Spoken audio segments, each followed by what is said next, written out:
Fantastic.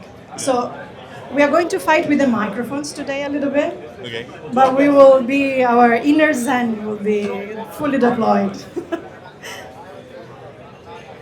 So maybe we can do like a quick round of intro, who you are, what's your project, and we just ship short and sharp. We'll start. Okay. How is this working? I'm Ash. I'm from Vanar. We're a full stack AI Web3 infrastructure that includes a chain, a memory layer, automation layer, and a reasoning layer. I'm CEO of the company. Hi, I'm David. I'm co-founder of Inflectiv. What we do, we're basically doing an liberating the intelligence protocol for data and robotics. Hi, I'm Shubho. I'm the customer engineering manager taking care of AI and Web3. And obviously, we are proud partners of Vanar here. And lovely being a great school of development and interesting new products that we're bringing to the market. Nice. So we are setting the scene with the great comments. And I just want to go one level further. So in the first panel, we discussed a lot of foundational tech. Now it's about adoption and user experience. So I just want to have your thoughts, your vibes around how do we move from foundational tech to real adoption for your customer base. Okay, since I'm having the microphone, I would say that for the adoption, we really need a simple, not just UI, but also UE, and we need to bring a value to the customer. So when we're talking about infra, everything is techy, which is all good, but at the end of the day, the end user needs to understand it, needs to be able to use it, and the end user needs to see the value in it. So I think that for the adoption, the added value is going to be the game changer. Yeah, I'll go. I mean, I think from my perspective, it has to be usability. And we're seeing that more and more and more. Shubho can speak on this more, but the great work that's happening with Agent Space or Gemini, integrating it deeper into the tools that you're already using and solving a problem is what moves it for adoption. Very often in Web3, we're very, very guilty of talking about the technology. We talk about the plumbing so much, and we forget about the end user experience. So it has to be focused on usability, and that's what's going to move us to adoption. When it's really simple to use, and you don't know you're using it, that's what I think is what's really going to drive it. In the end, when you're building a house, you don't care about the plumbing. You just need to have the tap water that works, right?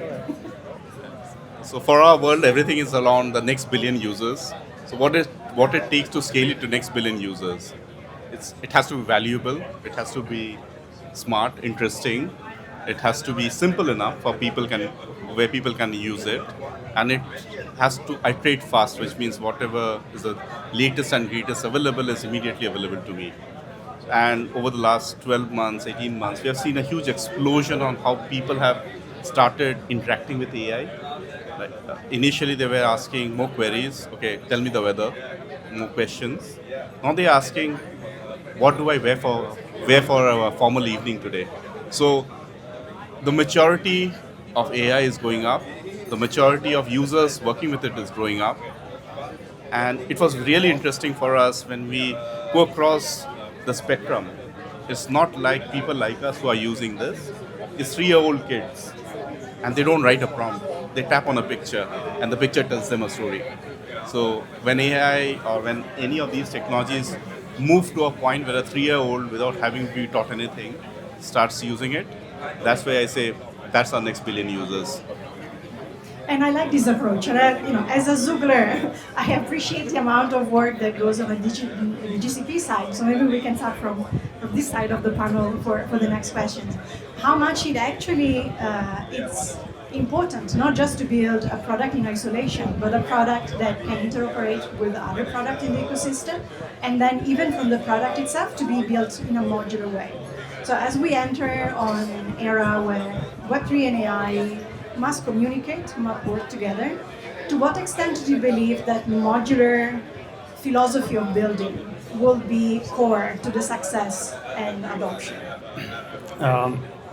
Sorry, Ash. To be honest, I'm not a techie guy. I'm not a techie guy. So when you start complicating about AI, it's kind of hard to understand for normal people, right? So if we consider that normies are normal people, like my father, my mom, I mean, they do know about a chat GPT, because it's really easy to use. But once we start cracking down all the fancy words around like modular, fractional AI, etc., I think we're gonna lose the interest of vast majority. Because like I said at the first question, it needs to be keep it stupid simple. So I think that the company or the protocol who will be able to introduce the most simple way of AI adoption is going to win. Are we going to get wet? Yes. Okay. I agree. I think from my perspective, we see different projects doing different things. And often in Web3, we can be very guilty of a lot of duplication. So I think chains are making AI verifiable. You're seeing projects that are making compute affordable, like Render. So we see different people doing different things. But from the Vanar perspective, it's about bringing everything together so there's a stack that's actually usable. But that still needs to work with other chains or other elements. And I think interoperability, from our perspective, it has to do that. So the benefits of a modular architecture is we can work with multiple chains, or we can work with multiple service providers, and our backend plugs